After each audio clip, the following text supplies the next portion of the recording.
एक महात्मा जी भ्रमण करते थे, तो उस समय असरफियां चलती थी, मोहरे असरफियां, उनको भेंट में देते लोग। तो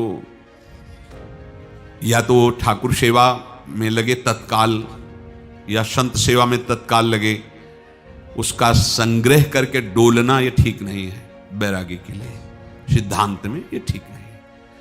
तो जब 2, 4, 6, 8 ऐसे मोहरे हुई, तो उन्होंने विचार किया कि और भ्रमण करके जब काफी मोहरे हो जाएंगी तो प्रयागराज में जब कुंभ पड़ता है, एक बार पूरे सब अखाड़े के संतों को, अलग अलग संप्रदाय सब संतों को बुलाएंगे और सबको पवाएंगे। अब साधु है तो यही विचार करेगा, और क्या विचार करेगा। तो उन्होंने ऐसे डंडा बनवाया, बेंत, जो ऊपर से चूड़ीदार और भीतर पोला, और मोहरे उसमें डालते हैं, और भ्रमण, जहां जहां श्रद्धालु भगत सबके यहां जाना और इच्छा रखना कि एक मोहर तो दे ही दे दक्षिणा में। कामना कोई भी हो वो बांधती ही है, ध्यान रखना। इसीलिए प्रभु जो चाहे वो करे, अपनी चाह नहीं रखनी चाहिए, अपनी चाह प्रभु की चाह में मिला देनी चाहिए।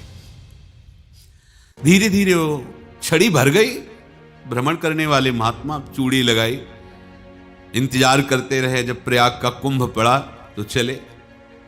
तो रास्ते में एक गांव में पूछा जाता है, जैसे कहीं रुको कि कोई श्रद्धालु ऐसा है जो संत सेवी है। तो कुछ लोगों ने बताया, हाँ एक परिवार है बहुत संत सेवी है और आपको मिलाते हैं उनसे। आइए महाराज, घर में रुका, खूब अच्छा हलवा पूड़ी पवाया, और जो घर के मालिक थे चरण दबाए। चरण दबाते दबाते उनकी दृष्टि पड़ी उस डंडे पे, इतना मोटा और ऊपर से कुछ चूड़ी सी भी नजर आ रही, इस डंडे में तो कोई रहस्य है ही है। अब महात्मा जी को खवा पिला के सुला दिया। महात्मा जी जब सो गए तो पत्नी से धीरे से कहा, वो डंडा लाओ बाबा जी का डंडा। वो चूड़ीदार जो ही खोला पलटाया तो सैकड़ों मोहरे। ऐसे संत रोज पधारे भगवान, तुम आनंद हो जाए फिर क्या। पत्नी से कहा, नाप के कंकड़ लाओ। वो तो महात्मा जी तो खाए खीर पूड़ी, आराम से सो रहे। रात में पूरी प्लानिंग करके उसमें कंकड़ भर के चूड़ी लगाकर सिराने रख दिया, सारी मोहरें हटा ली। महात्मा जी आराम से छड़ी उठाए तो वजन पक्का। वैसे बड़े लोग चतुर होते हैं, पर ये नहीं जानते कि कर्म कितना भयानक होता है। और उनकी कोई संतान नहीं थी, पर धन में इतना प्रेम उनको था। बहुत सावधान साधु महात्माओं के पास जो अर्थ है, गृहस्थी अगर आता वहीं से है, पर अगर उसको जोर जबरदस्ती या किसी छल कपट से, तो वो उसका विनाश ही करता है। आज तक का प्रमाण है। अब उनको ये भाव पता नहीं होगा, या पता होगा तो लोभ के कारण वो उसको मान नहीं पाए होंगे। महात्मा जी गए प्रयाग में, किसी अखाड़े पर रुके और वहां प्रार्थना की कि कल जो है संपूर्ण अखाड़ों का निमंत्रण किया जाए और सब संतों को भोग पवाया जाए, उनको दक्षिणा भी दी जाए। महंत ने सोचा कि बहुत बड़ा है तो उत्सव है, क्योंकि प्रयाग में कितने हजारों संत महात्मा सब। उनका महाराज बोरों इसमें चीनी और टीनों घी लगेगा, सब व्यवस्था। बोले आप मंगा, एक एक हिसाब हम करेंगे, हमारे पास सब व्यवस्था है। बोले कुछ तो पहले दे दो, इकट्ठे देंगे हम। उनको था कि अगर हम छड़ी खोला और 2-4 मोहरे दी, किसी को पता लग गया तो गड़बड़ हो सकती। बोले हम भंडारे के समय आखिरी में सब कुछ आपको दे देंगे। ठीक है। वो अपने पास से पैसे लगाकर खूब जितना सामग्री सब लाए, लाखों की, और सब संतों को निमंत्रण कर दिया।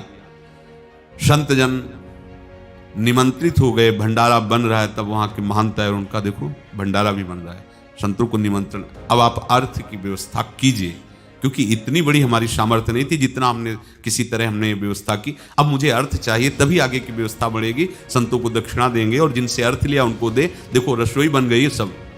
तो उनका छत में विश्वास नहीं तो यार चूड़ी खोली, उनको तो था ना कि मोहरे हैं, कंकड़। तो जैसे कितना उनको सदमा लगा होगा, हजारों संतों का निमंत्रण, रसोई बन, मतलब संत हो के छल कपट। तो उनका महाराज आपने तो हमारा नाश कर दिया, जो महंत थे। अब बताओ रसोई बन गई, संत निमंत्रित हो गए, आप ये कंकड़ दिखा रहे हैं हमको। आपने तो हमें बर्बाद कर दिया, हमारी इतनी सामर्थ्य नहीं थी, आप पहले बता देते। संत होकर ऐसा छल कपट। अब वो बोले तो क्या बोले, क्योंकि उनको पता था कि मोहरे हैं इसमें।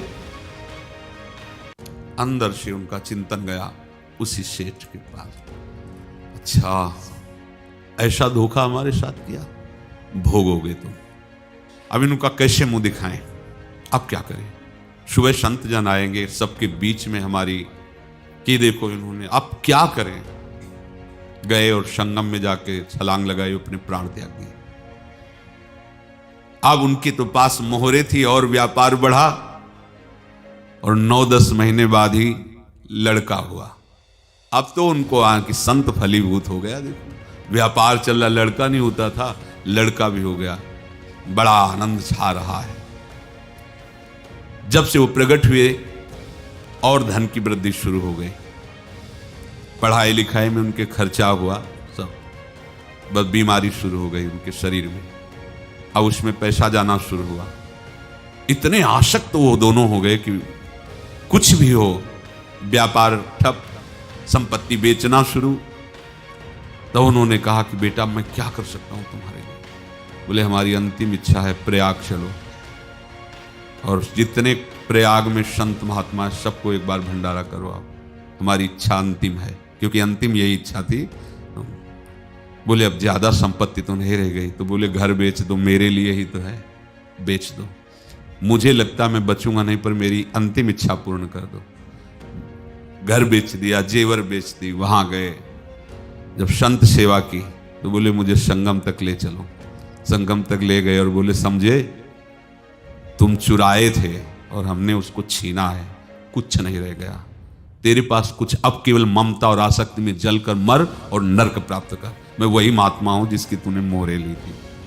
शरीर छोड़, महात्मा को जन्म लेना पड़ा और इनको दुर्गति भोगनी पड़ी।